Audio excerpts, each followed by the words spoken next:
There's one story that I need to set the record straight on that I've heard legend of, because I grew up in Minneapolis. I come from that kind of Paisley Park school, right? I grew up learning from a lot of those cats. And Sonny T, the bass player, plays in my band. And he was telling me one time... Really?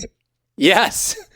He was telling me a story about one time your band was in Minneapolis or something playing, and Prince invited you down to Paisley Park to come hang and jam and sit in. And Sonny T and Michael Bland, drums and bass, were hanging out just like ready to go. And they set you up with a rig. They set you up with everything. And Prince just kind of like didn't show up. But you were jamming with Sonny and Michael. And Sonny just said it was like the most insane, incredible, just improvising a set of music on the Paisley Park soundstage for like an hour. And he said, I just found this video. I have this video of Steve Vai and us playing together.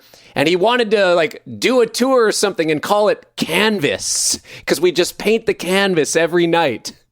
Can you corroborate this story? Yes, it's true. It was great because I was a huge Prince fan. Yeah. And we were playing in Minneapolis.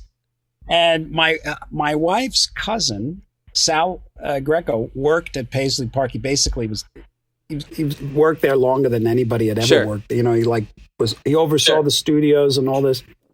So Prince would have these wild kind of open nights at Paisley Park. You know, it was fantastic. And I went there after a show, right? Fantastic. Yeah. And I went there after a show with the band.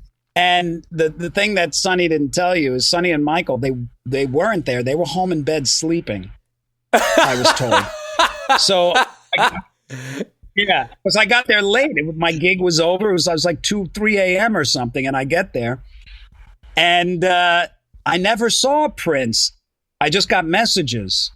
He had them call Sonny and Michael and woke them up. Now, Sonny can tell you if that's true or not. That's just what I was told. Next thing I know, they're out of bed and they're there.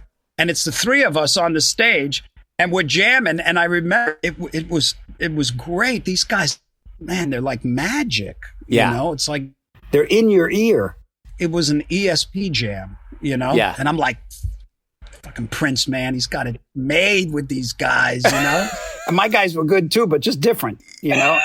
Different. They were the whole Minneapolis connection thing. They were so tied into that. And it was fantastic. And we jammed. And even in the boss is going to come down and jam with you. So I'm like, yeah, you're right, baby. Yeah. Come on, Prince. And he wasn't Prince at the time. Yeah. He was the boss, you know, it was kind of yeah. thing. So they brought down as we're jamming, they bring down his pedal board, his his guitar and everything. And then we're jamming, time's going by. It's getting later and later and earlier in the morning. And, you know, and he's just not there. And we're just jamming. And I'm like, I got to get to the next gig, you know?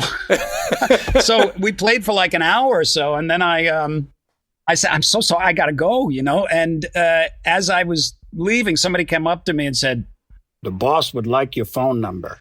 So I said, okay, here it is, you know? So I thought maybe Prince was going to call me. But as it turned out, from what I was told, he was in a room watching, because the whole stage was outfitted with cameras, watching it from backstage and videotaping it.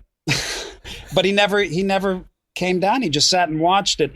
And what was so interesting, just like a month or so later, a couple of months later maybe, I'm in New Zealand and I'm doing a show and somebody hands me this CD to sign. And it's a bootleg. It's a video. It's a VHS. It's a bootleg VHS of the performance at Paisley Park. So I know it's out there someplace.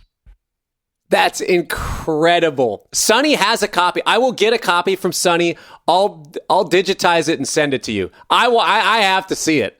Yeah, me too. I'd love to.